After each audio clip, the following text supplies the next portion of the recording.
100 টাকার ঘড়িটাও যে সময় দেখার জন্য ব্যবহার করা হয় 1 লক্ষ টাকার ঘড়িও সেই একই কাজের জন্য ব্যবহার করা হয়। পার্থক্য কেউ প্রয়োজনে আর কেউ বিলাসিতার জন্য। অর্থশূন্য মানুষের জীবন হলো ফুটবলের মতো, সুযোগ পেলে সবাই লাথি মারে। কেউ কারো নয়, কেউ কারো ছিলও না, সবাই প্রয়োজনে আসে, প্রয়োজন ফুরিয়ে গেলে চলে যায়।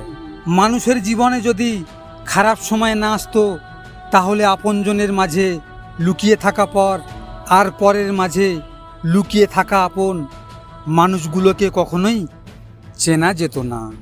অযোগ্য কাউকে যোগ্য করে তুলতে নেই, কারণ সে যোগ্য হয়ে প্রথমেই আপনাকে অযোগ্য বানানোর চেষ্টা করবে, এটাই বাস্তব। শত্রু তৈরি করার জন্য ঝগড়া করার প্রয়োজন নেই। আপনি শুধু ন্যায্য কথা বলুন, তখন দেখবেন আপনার আপনজনের কাছেও আপনি শত্রু হয়ে যাবে। বর্তমান সমাজ ব্যর্থ মানুষকে নিয়ে হাসাহাসি করে আর সফল মানুষকে নিয়ে হিংসা করে, এটাই বর্তমান সমাজ। কথায় আছে সংসার সুখের হয় রমণীর গুণে, আবার অনেকে বলে সংসার সুখের হয় মোটা ইনকামে, কিন্তু বাস্তবে সংসার সুখের হয় স্বামী স্ত্রীর একে অপরের প্রতি শ্রদ্ধা, বিশ্বাস ও ভালোবাসা মিলবন্ধনে। ছোটবেলায় 10 টাকার জন্য মায়ের পিছনে ঘুরঘুর করতাম, আর এখন পকেটে 1000 টাকা কিন্তু মনে শান্তি নেই। মায়ের দেওয়া 10 টাকাতে সেরা খুশি ছিল। তুমি যতই ভালো হও না কেন, যতই অন্যর জন্য নিজেকে বিলিয়ে দাও না কেন, যতই কষ্ট সহ্য করো না কেন, কিন্তু মানুষের কাছে তবুও তুমি কখনো ভালো হতে পারবে না।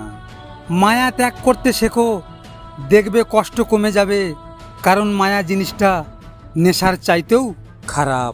তর্কের চেয়ে নীরবতা ভালো, প্রতিশোধ নেওয়ার চেয়ে রাস্তা বদলে ফেলা ভালো, আর স্বার্থপর মানুষের সাথে চলার চেয়ে একা চলা অনেক ভালো।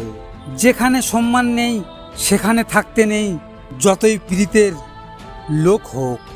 ভিডিওটি ভালো লাগলে পাশে থাকবেন, আর হ্যাঁ, নিজের খেয়াল অবশ্যই রাখবেন, কারণ এটা স্বার্থের দুনিয়া। এখানে নিজের খেয়াল নিজেকে রাখতে হয়, অন্য কেউ রাখবে না।